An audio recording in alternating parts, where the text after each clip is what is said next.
My name is Radustina Petrova, and I'm the coordinator of Bike Evolution Association from Sofia, Bulgaria. Great. Can you tell us a bit about the cycling situation in Sofia and in Bulgaria? Well, there is not much cycling infrastructure in Sofia and Bulgaria too, but we are courageous and we cycle. How long have you been an activist on this topic? I'm involved in this topic since 2005, and the Bike Evolution Association was founded 2007. Okay. So if we try to make a status of the current situation, what would you say first, let's say the modal split in Sofia or Bulgaria? The model split in Sofia was measured by the Sofia Mobility Center, and it's up to 2% of bicycle trips and around 30% for public transport trips. Great. And I mean, it's great information. I'm not saying it's a great model split, great information. What about the kilometers of cycleways in Sofia? It's around 70 kilometers, and they're basically in the central and southern part of Sofia, so the northern part of the city is not really developed in terms of cycling. How many inhabitants in Sofia?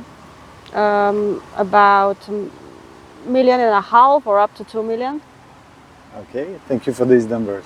So, in terms of the COP's 29 bike proposals we're bringing, the 10 proposals we're bringing, would you have a comment to make about those? Great proposals, very thorough, very meaningful. Each word is very good, I think. I can comment on a few things, and it's about this goal for doubling the cycling infrastructure. And the comment is that there's a big gap between the countries, the development in terms of cycling. For example, the Western countries have a lot more infrastructure than the countries in Eastern Europe. And the differences is really bigger between Europe and developments in other continents. So we have to think about if this doubling of cycling infra, what does it mean for really undeveloped countries? And that it should be a really meaningful and big goal for cycling infrastructure. It should be something really big for some of the countries as goals. So in terms of the 10 pledges, I think doubling cycling infrastructure is a good goal, but it means different for different countries. For example, the Western European countries are kind of more developed than the countries in the eastern parts, and there's a bigger discrepancy between cycling developments in Europe and in other continents. So the comment is to think about what does this doubling of cycling infra means for cycling undeveloped countries. Okay. Okay.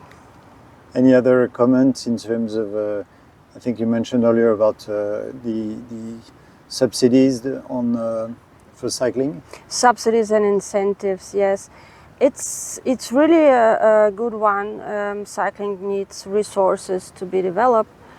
But let's say we need the idea that some other subsidies must be taken from other sectors and given to cycling, because we cannot compete with sectors that have a lot of money put in for decades.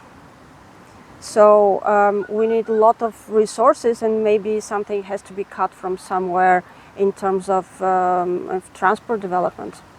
Yeah, so it's almost like we're thinking about lanes and thinking that you can add cycle lanes without reducing the number of car lanes. Of course, probably quite similar, right?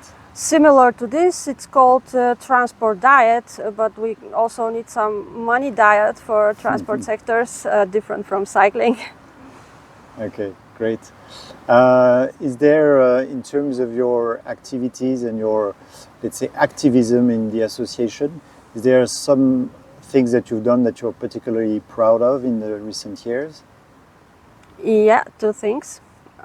First, It was a big effort in Bulgaria to put legal requirements for cycling infrastructure. There were no such requirements before 2017, and now we have legislation, national legislation, that says what type of cycling infrastructure there should be, how you choose between different types of infrastructure, what to put in which street, and also how wide, and things like this. And it's really, it really means a lot for new projects. So cycling is really taken serious and takes its place. Okay. You said there was a second one, I think. And the second one is that we have a national cycling plan. It was written 2 years ago under a big European project, and people from our association were involved in this project. The national plan for cycling was written but not officially accepted by the government, because we have this peculiar political situation in Bulgaria that we don't have governments to last long enough to accept that plan. But I think it lies somewhere in the future. What do you think are the leverages for change in cycling? Is it in politics? Is it in activism? Is it in money? What do you think is the story of change for cycling? I think it's politics. Cycling has to be taken really, really serious. When politicians take decisions, they think big. And sometimes it seems that cycling is something small and not that significant. But it's not the way they have to think about it. Cycling is big, and it's part of big topics, and it's always part of the solution. So how will you make them change their mind and change their attitude compared to that? The way we've done it so far is writing our arguments officially. We always participate in processes that are going on, like, for example, decision making on plans or on legislation or whatsoever.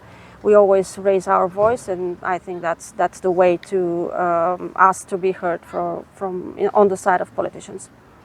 Okay, great. So if you have a magic wand and if you have one big wish, what would you wish for cycling? Oh, a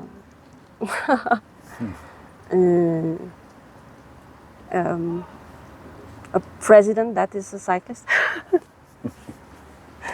Okay, thank you very much for that.